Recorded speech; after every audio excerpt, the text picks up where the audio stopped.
Buenos días, mi nombre es Claudio Santoyo Gámez y esta es una evidencia digital para la actividad 1 de la asignatura de programación básica. El nombre de la actividad es la computación y el impacto de las computadoras en la sociedad.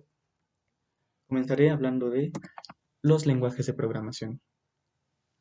La programación implica tomar acciones y dárselas al ordenador, pero el ordenador no entiende el lenguaje humano y el lenguaje de programación es un lenguaje humano, mayormente inglés, pero más simplificado para que el compilador lo traduzca a otro lenguaje y ese lenguaje nuevamente lo traduzca al lenguaje máquina que lo pueda entender el ordenador.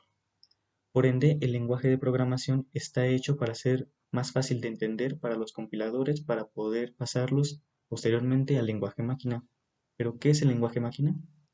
Bueno, es lo que de cierta forma se produce cuando nosotros programamos y el compilador lo transforma o lo traduce, por así decirlo. Este lenguaje máquina o lenguaje binario se compone por ceros y unos, dado que el ordenador trabaja en estas variables, en 0 y 1.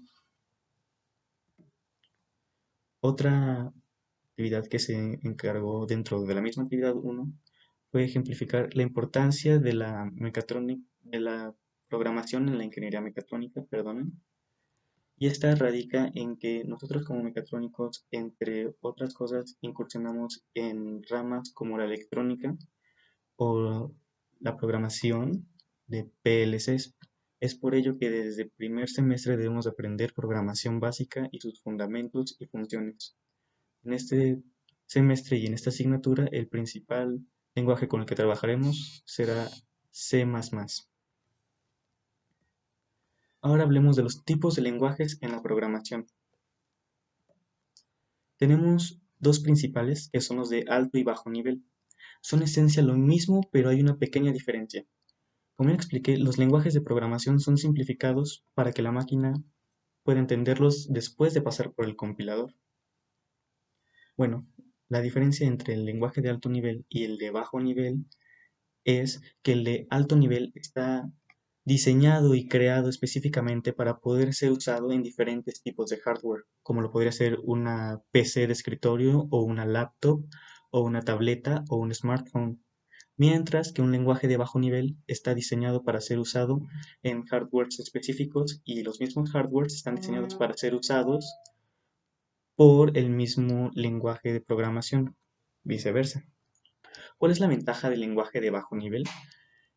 La ventaja recae en que al estar diseñado para un hardware específico y el hardware específico estar diseñado para ese mismo lenguaje, permite que se puedan aprovechar mutuamente y completamente. Por ende, el hardware aprovechará completamente todas las funciones que se hayan incorporado al lenguaje de bajo nivel.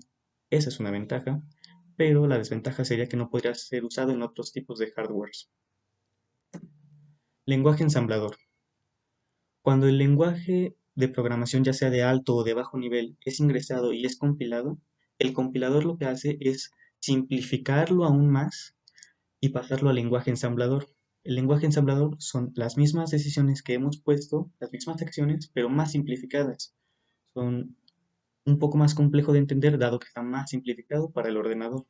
Y después el compilador o el intérprete toma el lenguaje ensamblador y lo pasa al lenguaje binario, que es el siguiente lenguaje que tenemos que ver.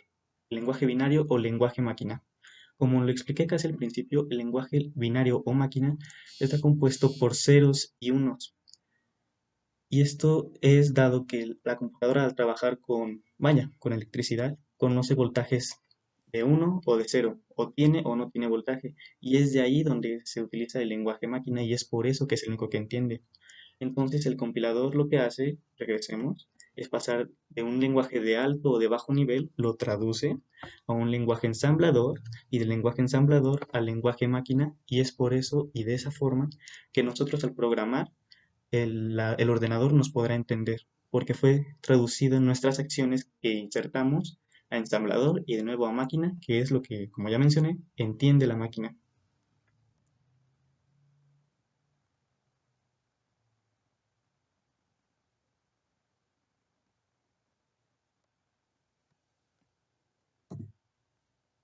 Este es el fin de la actividad 1 y con esto concluimos.